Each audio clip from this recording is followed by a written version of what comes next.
The problem was clear. Construction defect litigation was hijacked by a handful of attorneys, exacerbating Hawaii's housing crisis and leaving more of Hawaii's people behind. Over the past 2 decades, growing unchecked litigation has increased the cost to insure housing construction, increased the cost to build housing projects, halted actual production of housing. Sort of predatory attorneys were sometimes taking advantage of that loophole and using cookie-cutter lawsuits across the board with no actual information about any existing defects. The solution? Reforming the Contractor Repair Act through legislation. A lot of this is just about certainty, knowing how long we have to worry about repairs getting made, how long we have to worry about someone coming in and slowing things down with a lawsuit.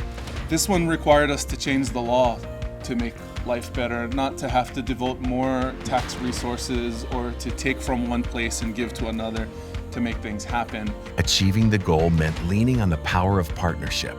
So thank you to the Carpenters leadership, been extraordinary. Thank you to all of our development colleagues. With the legislation signed into law, homebuilders and homeowners have more clarity.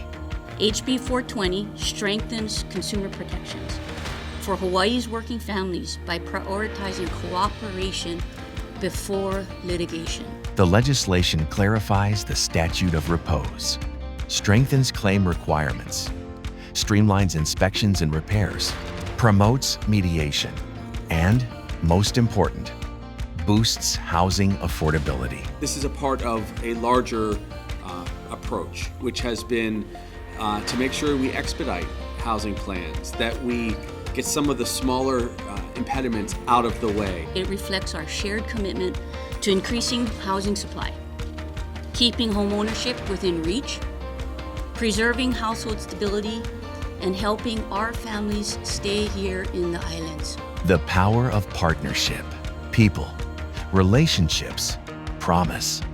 We are Pacific Resource Partnership.